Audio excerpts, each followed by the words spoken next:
Big story this week, ending 18 months of political upheaval. Bangladesh is turning a sharp corner. Tarique Rahman is set to become the next Prime Minister, with his party, that is the BNP, getting a decisive victory.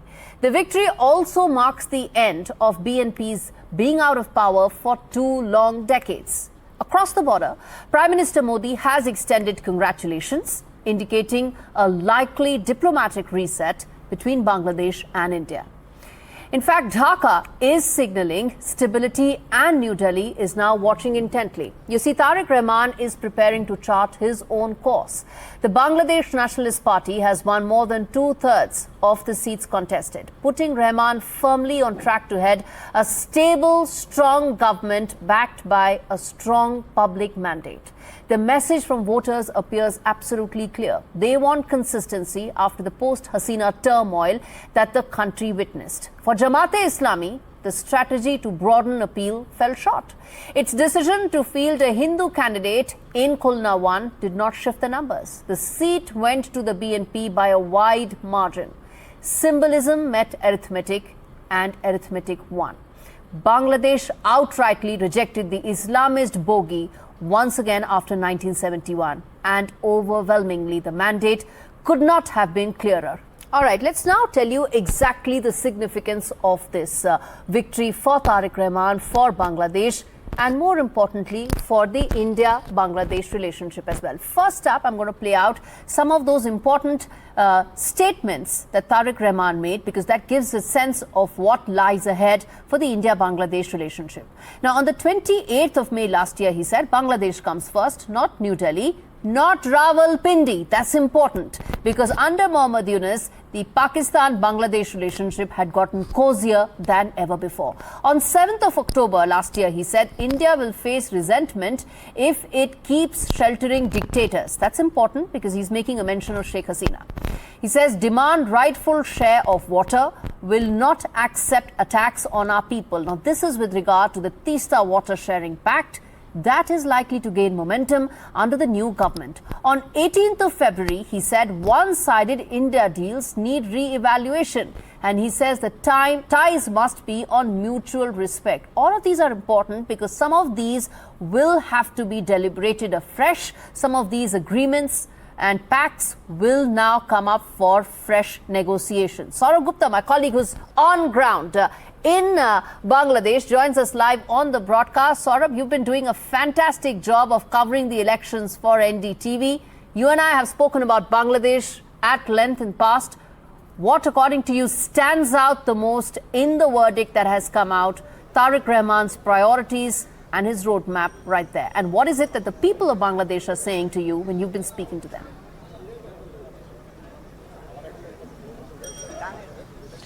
Well, it's clear that all sections of society have voted for the BNP, and that's something that's absolutely clear in the verdict. And the BNP, of course, is now preparing. You can see, of course, top leaders of the BNP coming in.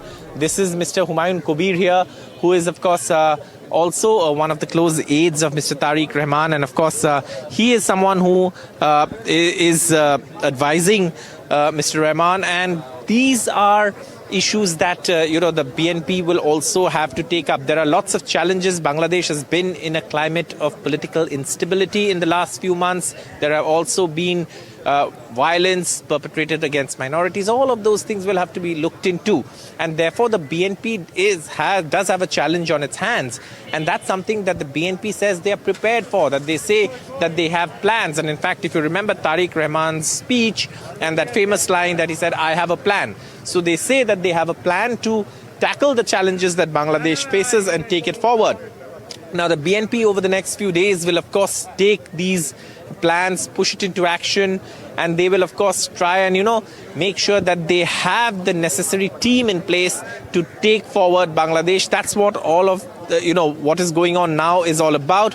And the BNP is, of course, now preparing to form a government that will be able to look into not just the challenges that Bangladesh faces domestically, but also in foreign relations, especially the relationship with India, and other challenges that also have cross-border impact and cross-border influence, which is also the management of rivers, water sharing. All of these things will be something that would be on the table when it comes to foreign relations, especially the neighborhood relations. And Mr. Rahman has made it clear that he wants the relationship with the neighboring countries to be based on mutual respect, mutual understanding, and that's something that he will push for. But this is a moment of reckoning for the Bangladesh Nationalist Party.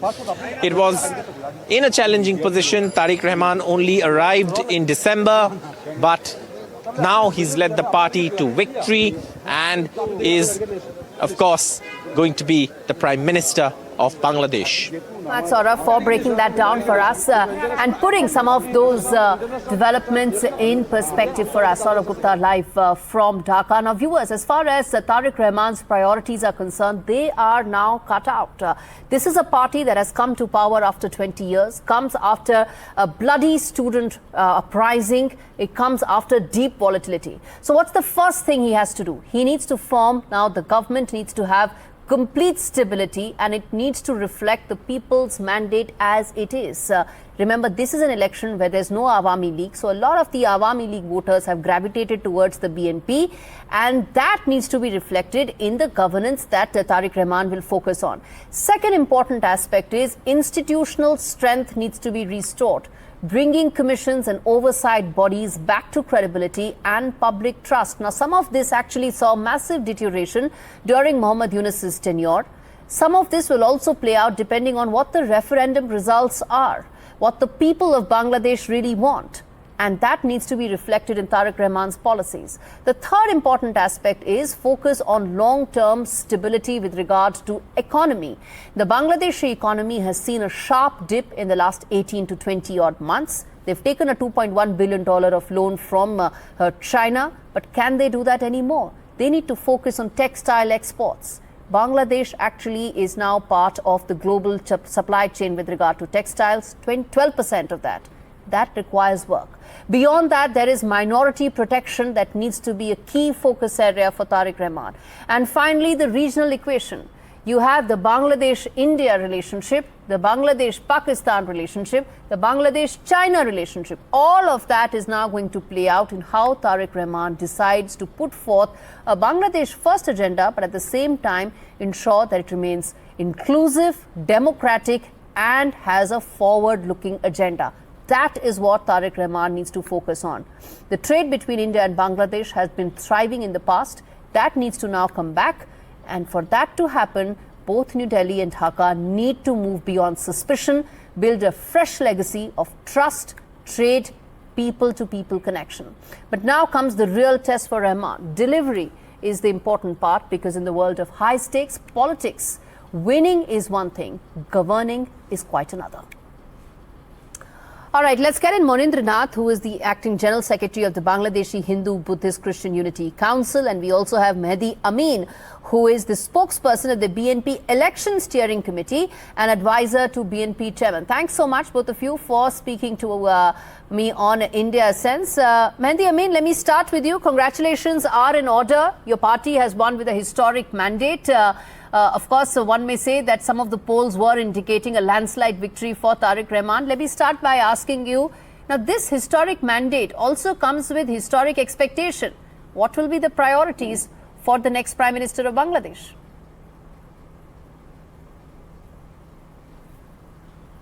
Mr. Tarique Rahman has already said it in a couple of his press conferences and also in his speeches that the first priority will be to restore the law and order situation. Okay.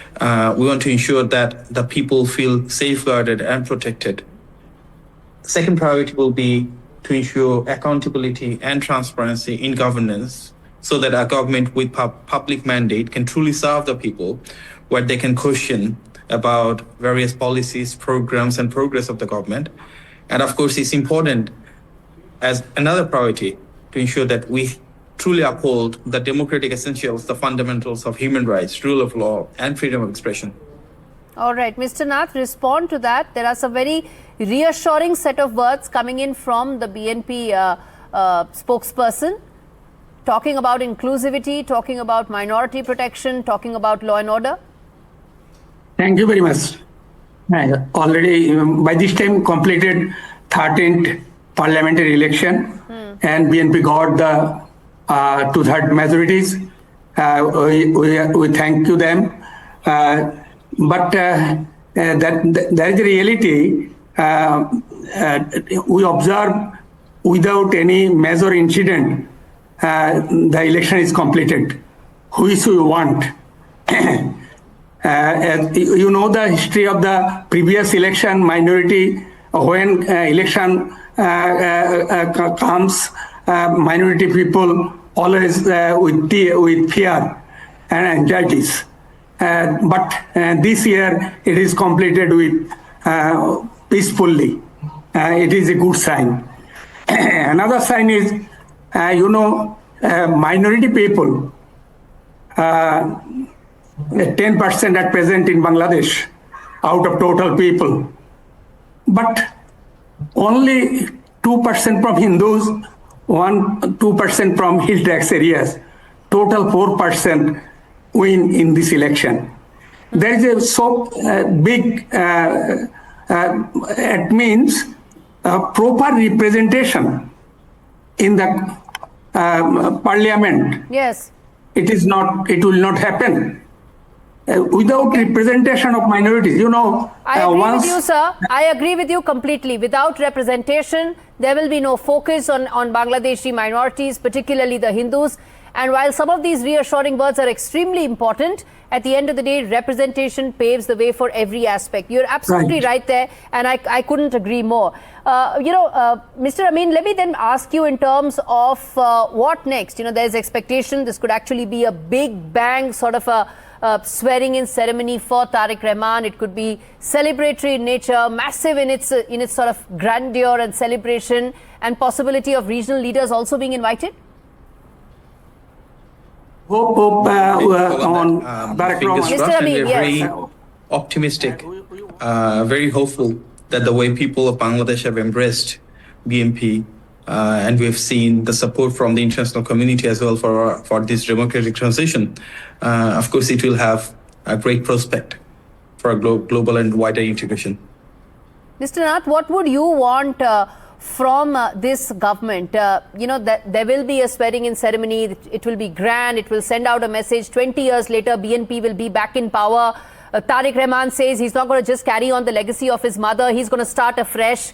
What, according to you, will be that fresh chapter in Bangladesh's future that Tariq Rahman should be focusing on?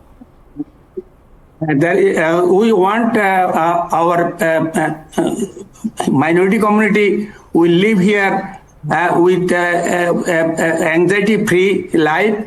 Not only they want to live here with their equality, their rights, and without any sort of atrocities. Long time in this country, minority people tortured or different during the time of different regime. We want Tariq Rahman in future. He must look this sort of incident in future do not happen in future. So it is very necessary, required. In that case, from the very beginning, we place different types of demand, as because for our existence in this country, we need so many like as Minority Protection Act, Minority Commission. This is very essential for us. But previous government not consider this. We just at this moment we want to the Tariq Rahman just to consider this sort of for equal justice for all Bangladeshi minorities people. Cannot be second-class citizens. They need to be treated at par with the Islamic majority of Bangladesh. I completely agree with you. And I'm going to ask you just that, Mehdi Amin. I want to ask you that question with regard to, Bangladeshi Hindu atrocities as well. But before I come to that, Mr. Amin, I want to first focus on the India-Bangladesh relationship. One aspect of that is what happened with regard to Deepu Chandra Das and several others. But that isn't the only aspect of the India-Bangladesh relationship that has seen a lot of volatility. In your assessment, how do you see that changing with Tariq Rahman coming to power? Oh, yes, absolutely.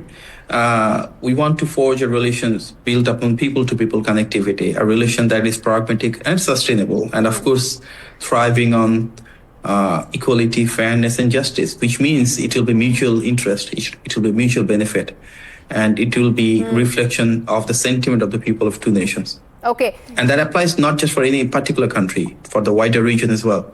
Okay, for the wider region, of course, you now want to have a larger perspective in terms of the India-Bangladesh relationship. Mehdi Amin, now come in on the aspect about Bangladeshi Hindus. Mehdi Amin, do you think the minorities of Bangladesh need that reassurance as Mr. Nath is talking about? Pardon? Absolutely, it will be paramount. If you see the political ideology of BNP, it's Bangladeshi nationalism, which means we as a political party believe every Bangladeshi citizen, irrespective of the identity, whether it's in politics, whether it's in religion, whatever ideology or faith we hold, for every Bangladeshi, Muslim, Hindu, Christian, Buddhist, we will and we must ensure the same rights, the same protections, the same freedoms. That's the ethos of a united Bangladesh. All right, I'm going to wrap this up right here. Thank you so much, Mr. Nath and Mr. Amin, for speaking to me on India Sense. At the end of the day, this is the hope that all Bangladeshis have who voted for Tariq Rahman with that kind of a historic mandate. The India-Bangladesh relationship also is now looking to be repaired and built from here on.